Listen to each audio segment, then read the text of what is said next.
The death of Adobe Flash was sobering for a lot of people. I had grown up playing Flash games thinking they'd be around for my whole life. There were thousands of them available, so there was no way Adobe would ever drop support for them, right? In reality, they did exactly that, throwing away invaluable pieces of internet history like they were broken toys. As usual, it was up to the fans to preserve them as best they could. Enter Flashpoint, an archive of almost every Flash game in existence.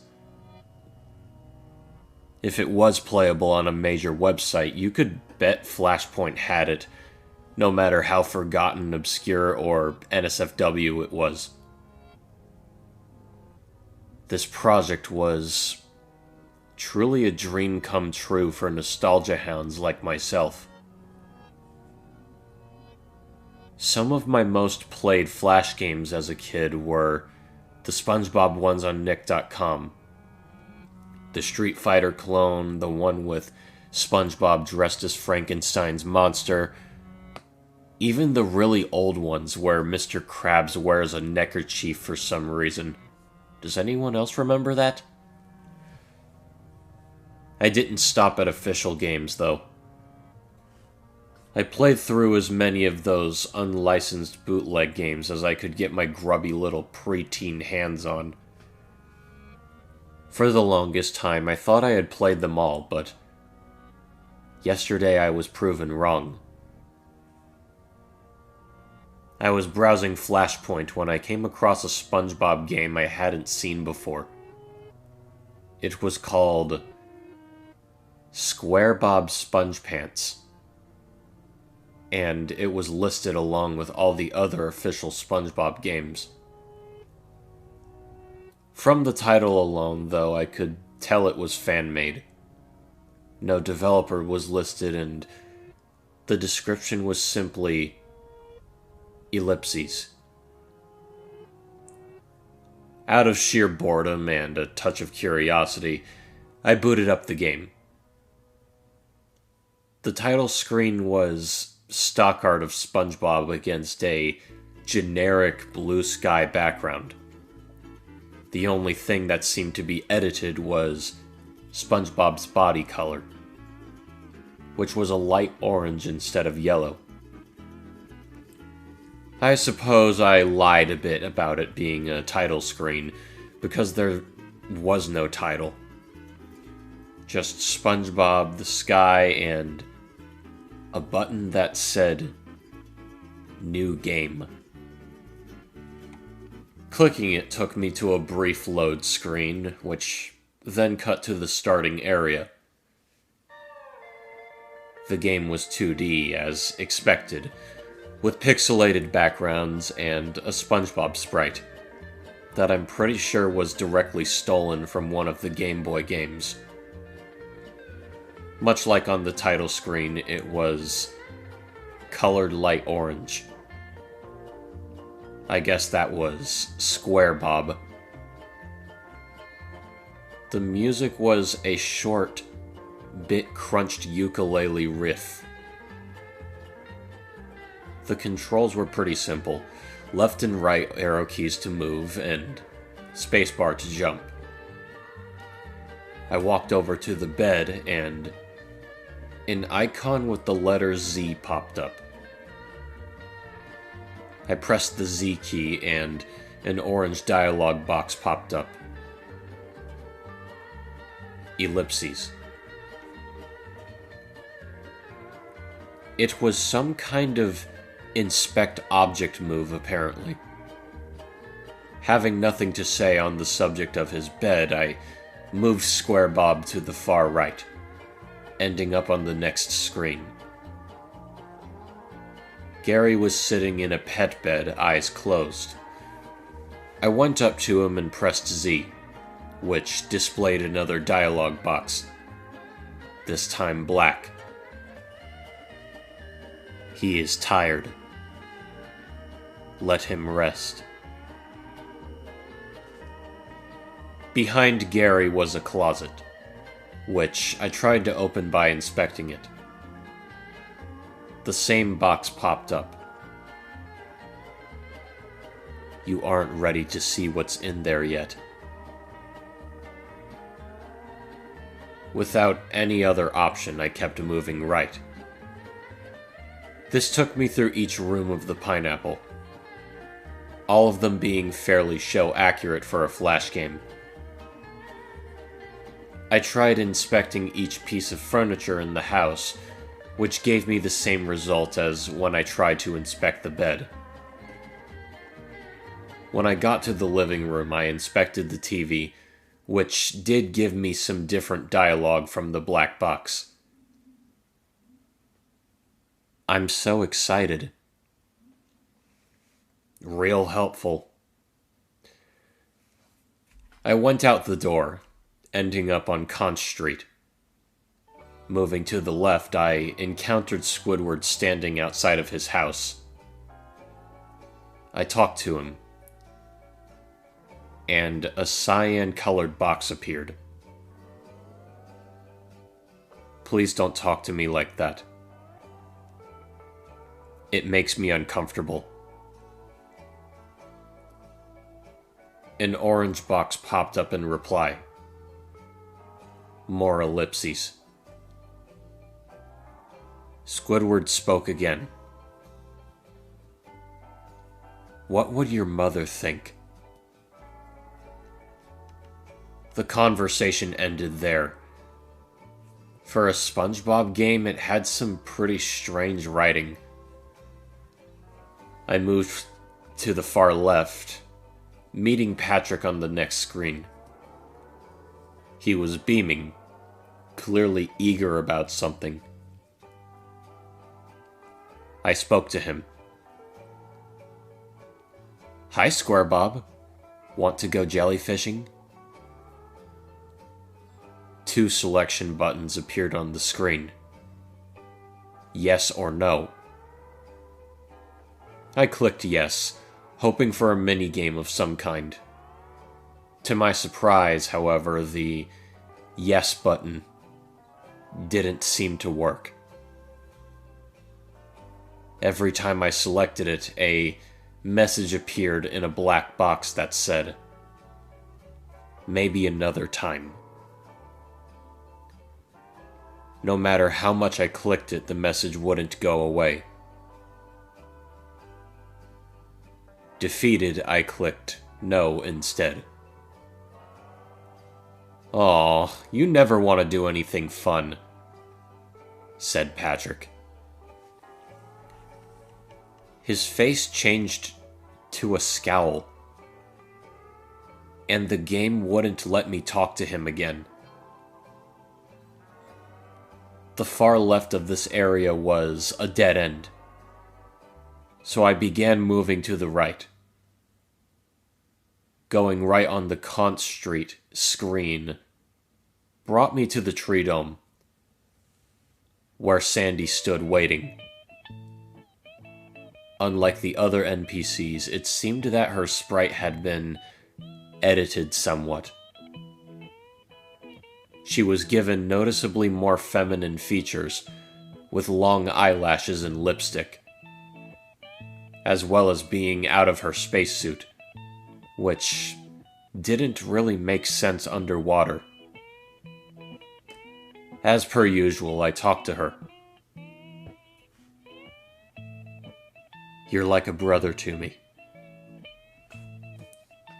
I couldn't bear to see you leave. We're friends. Isn't that enough for you?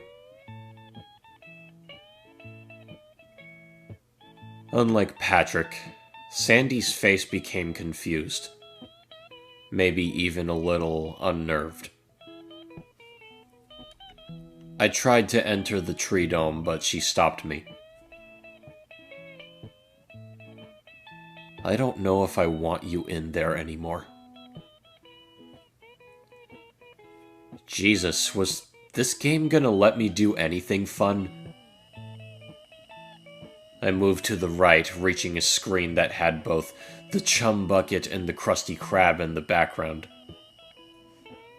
The chum bucket looked dilapidated and abandoned, like it had been left to rot for years. I inspected it, getting another black box. With friends like these, who needs enemies? After that, I did the same for the Krusty Krab. Instead of a text box, I was sent to the interior of the restaurant, with Mr. Krabs standing by a table. The game wouldn't let me talk to him, only displaying a black text box that read, "He has nothing of importance to say. Ignore him." Moving further to the other side of the screen took me to what seemed to be a cooking minigame. Finally, actual gameplay. It was played from a first-person perspective, with patties being placed on the grill one at a time. The goal was to flip the patties right as they reached the proper temperature, and then construct the burger using a variety of ingredients. Orders were written at the top of the screen and told you what each customer wanted. If you got the order wrong or burned a patty, you lost a couple points. If you lost a certain amount of points, I think it was 20, you would lose the game. You had to make 10 patties in the first level, with the number increasing by 10 at each stage. For the first couple of rounds, it was easy. Just flip the burgers and put together the order. If you took too long or burned a patty, Mr. Krabs would yell, "Hurry up!" which I thought was pretty funny. Around round 5 or so was when the game started getting really hard.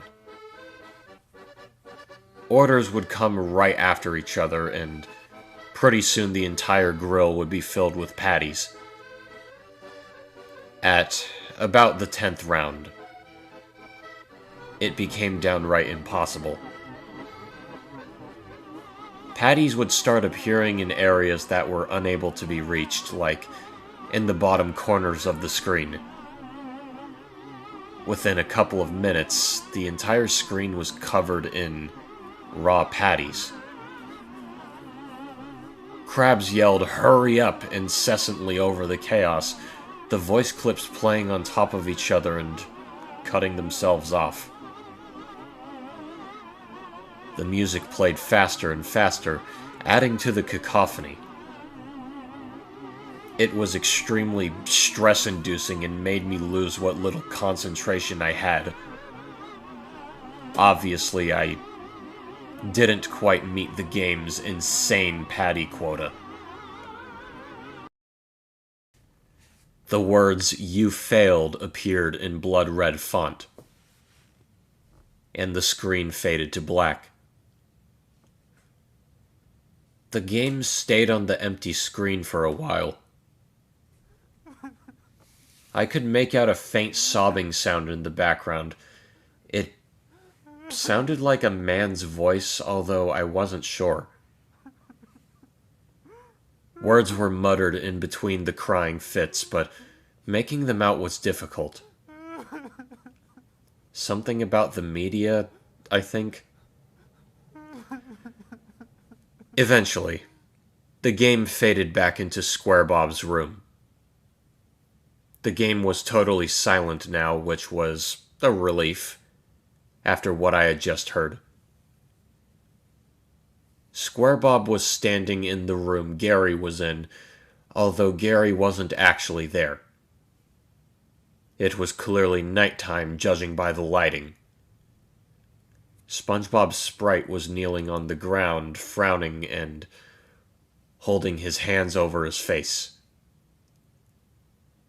There was another presence in the room, though. Something was very slowly sliding in from the left side of the screen. It was a humanoid figure, colored completely black.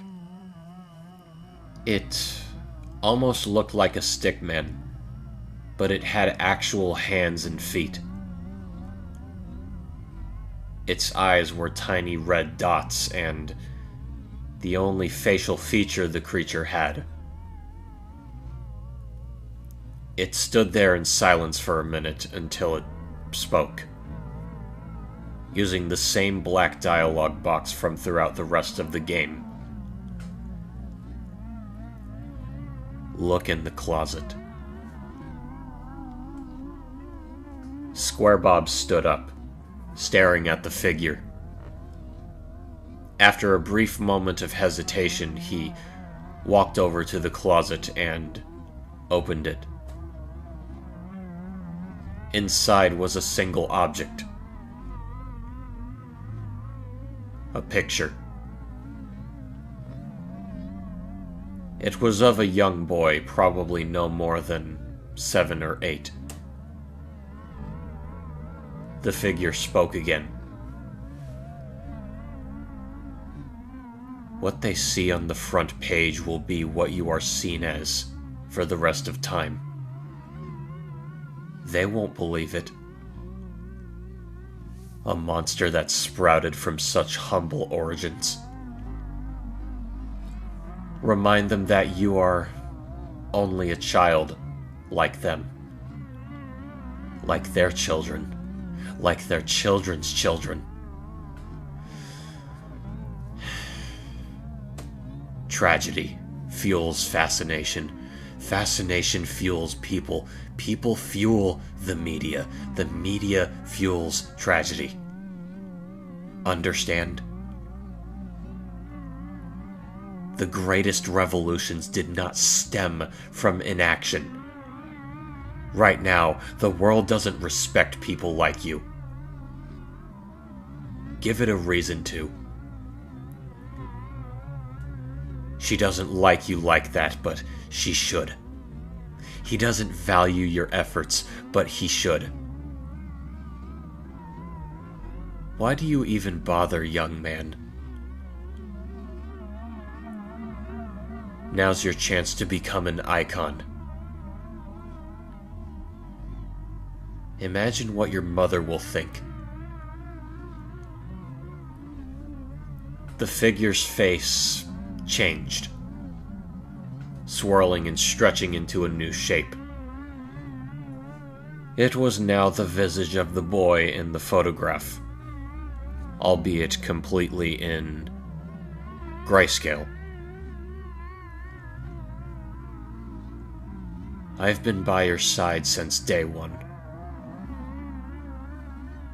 Don't let me down. The boy's face stretched and warped, now barely resembling a human at all. There's something else in the closet. Something you haven't looked at since you bought it. Give it a whirl. Trust me. Are you ready? For the first time in the entire game, the player character spoke.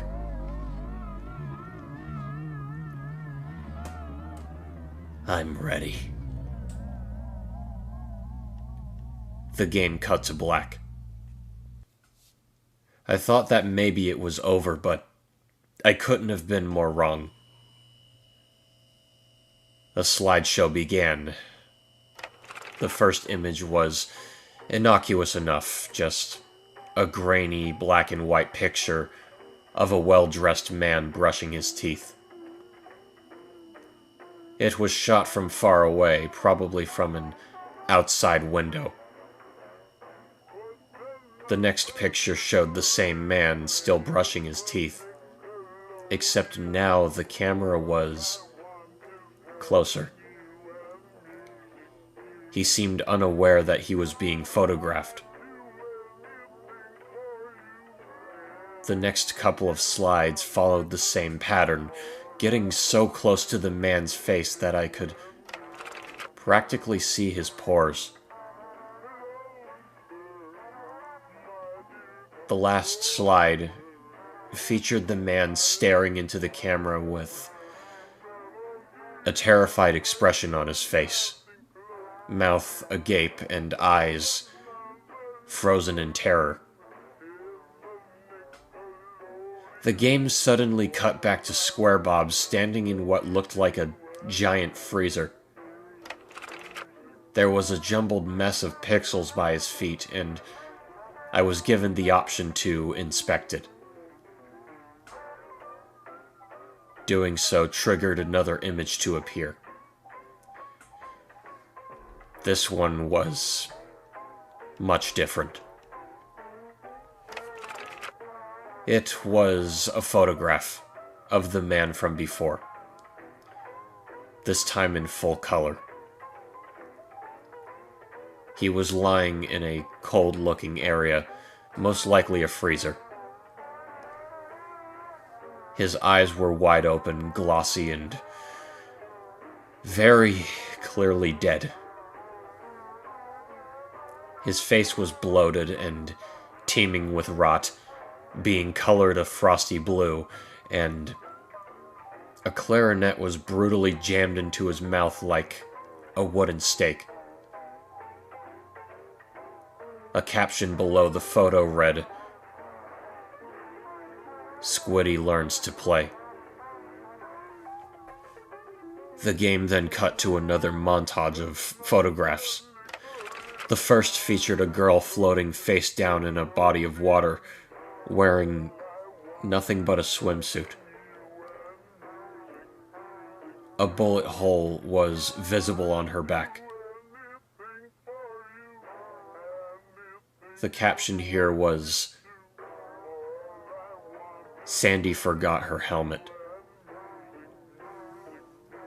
The next photograph was of a large man sitting on a couch. His eyes had rolled to the back of his head, and his gut was slashed open. His mouth was agape and filled to the brim with coins and dollar bills. Yet another caption was written at the bottom of the screen. "Money makes the world go round." Finally, the game transitioned to the last screen. On it was a message written in white text. "To everybody who loved me, I'm so sorry.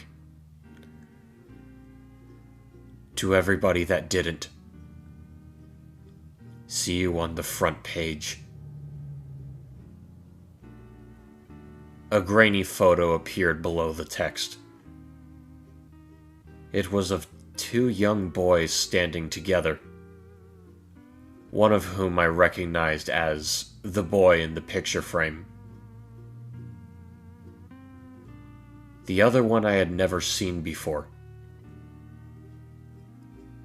They had their arms around each other, grinning and holding ice cream cones. One last caption was written at the bottom. "Pete, this is for you. If you're reading this, it means I didn't go all the way. I don't know if I can bring myself there. You'll always be my friend." Signed, SB. The game then crashed, sending me back to the Flashpoint boot up screen. As you can imagine, I was freaking the fuck out. I tried to return to where I found the game, but it was gone. Somehow it had completely disappeared in the time I took to find it again. The game, for all intents and purposes, never existed. I emailed the Flashpoint staff and haven't gotten a response yet. With nothing left to do, I searched online for any SpongeBob-related murders, hoping to find a lead. Nothing. Absolutely nothing. If this kid's plan was to get in the news, he must not have accomplished it. You'd think a triple or potentially quadruple murder would make the press go wild, but I guess not. That is, assuming they found the bodies.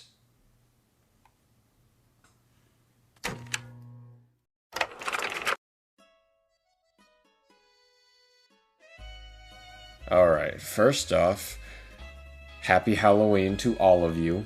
I hope you got lots of candy. Sorry I didn't have very much planned on the day of Halloween, but I really wanted to review this story.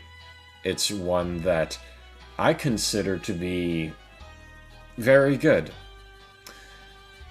I may or may not upload a few more Halloween uploads in the next couple of days as a belated sort of thing. But for now, let's talk about SquareBob SpongePants by SoulCaptor. Same writer as Trouble in Bikini Bottom. Review time. Very good story, has a lot of subtle points, but the ending becomes kind of contrived looking back. Don't get me wrong, I always enjoy rereading this one a lot, mainly for its understatements. For one of the positives, I would like to give credit to just how hazy the environment is. How it looks so happy, just like SpongeBob's atmosphere, but everyone you come across is off. Like, Squidward is nervous, Patrick clearly doesn't understand his best friend all too much, Sandy is downright frightened of him despite being so close, and Mr. Krabs is just a flat side character that's only there to be hated by SB. The point to this entire setting is that it's meant to be a stark contrast to what SpongeBob is, but actually trying to hide its miserable nature with happy-ish imagery. But that also begs the question, why is SquareBob depicted as SB's persona? This is just an interpretation I have, but who's to say he isn't the exact opposite of SpongeBob? A boring, quiet, stressed, butthurt kid who hates his friends, his job, and his employer. That's the opposite of what SpongeBob is. The Chum Bucket scene, though it is short, does shed a bit of light on this, pointing out that plankton would be useless in a world full of already terrible people, at least in SquareBob's eyes. It makes me wonder why SquareBob would be so full of hatred to begin with. And that's when the whole self-monologue about the evils of media came in, along with the crying fit during the "you failed" screen. What I think is happening is that SB screwed up his own friendships and his work, all because he was uptight about the words of strangers online. Thus, based on whatever he could have said to the world, bad or good, it attracted hatred and loathing, which he passed on to the people he loved. Hence the rant. This isn't with everybody, of course, but the internet can make people worse and worse than they already were before. Especially kids if you don't monitor them. Reaching teenagehood is no exception because that's when you become the most susceptible to stress and anxiety. Well, that's when you start becoming susceptible to it, my bad. Could the scene with the photograph in the closet have been SB himself looking back on the old days before he involved himself so heavily online? Could he have committed all of these murders to let the people know who, and I say this very loosely, quote unquote, pushed him to it, know just how much of a mistake they are as he is as well? That's what I love about this story. It's so interpretive, and it gives me so much to think about. I could be wrong about everything I'm saying, but it doesn't matter because that's what makes readers' interp so fun, you know. But unfortunately, I can't say the same thing about the ending. It's kind of hard to believe from my perspective. How do I put this? First off, that's not really how Flashpoint works. Like, in order for a game to get removed from the application, it is either manually or through a removal request for the next update. And considering this is supposed to be a crappily coded Flash game, I have my doubts that it would just delete itself off the protagonist's computer. You could argue that SB had really, really good coding skills, but then again, he's still just some kid who worked a presumably low-end part-time job, so would he really? Another thing that is really weird is the fact that this didn't make it on the news at all. Even if they didn't find the bodies of these people, the idea of them just vanishing one day would absolutely spark speculation between authorities, and especially the media. And in more ways than one, SB would most likely be a suspect to all of it. If he disappeared along with the bodies, there would be speculation on whether or not he'd be a suspect. If he killed himself, he would definitely be labeled as a possible suspect. Especially considering that he knows these people. So, wouldn't the authorities have looked through his computer and found his game somewhere? If not in his history, he had to have posted it somewhere for this to reach Flashpoint, right? I mean, yeah, while I am going to keep the feature I gave to this story on the wiki, looking back it does lose credibility right at the finish line, and for that I'm gonna have to give this story a 7.5. A 7.5 out of 10. Anyways, with that being said, cue the obligatory outro. This is simply my personal opinion. We all have our opinions regarding the creepypastas that we read. What did you think? What would you have done to improve upon the pasta? And as always, I will see you all in the next narration. I love you all. Bless. Oh, and enjoy the free candy while it lasts.